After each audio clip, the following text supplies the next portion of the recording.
this your first time to hear antibodies? Our body has a specialized search and destroy army. Antibodies are key players in that fight. They are a type of protein and a key component of our immune system. If the person produced or doesn't produce antibodies in the body, the person will become very ill.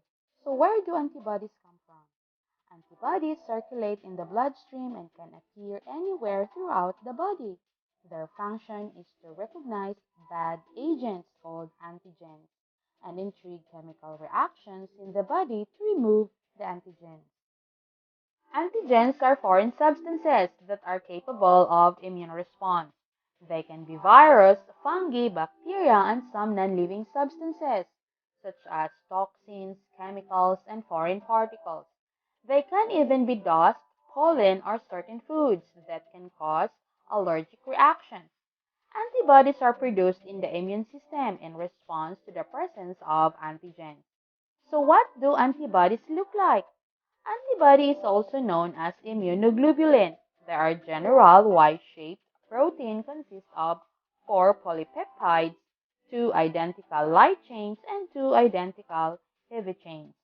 The terms light and heavy are simply mean larger and smaller. The 4 polypeptide chain are connected by disulfide bridges. At the top of each arm are the antigen binding sites. These are really important part for attacking and invading antigens. So what made these binding sites important in the locking key mechanisms? The shape of the antigen binding sites is specific. If part of the antigen fit into the antigen binding sites, the antibody recognizes the foreign antigen and binds it in. This stops the antigen from causing more damage elsewhere. 2 identical binding site means any given antibody can bind simultaneously to 2 identical antigens. Though the general structure of all antibodies is very similar, a small region at the tip of the protein is extremely variable, allowing millions of antibodies with slightly different tip structures or antigen sites to exist. The body doesn't produce one type of antibody either. Each locks onto different parts of an invader.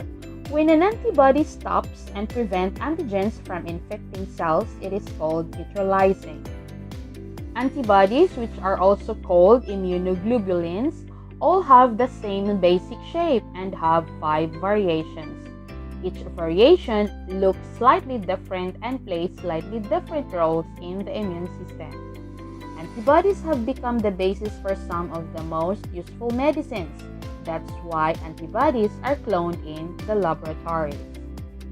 So, if you learn new things today, please don't forget to give a thumbs up and subscribe.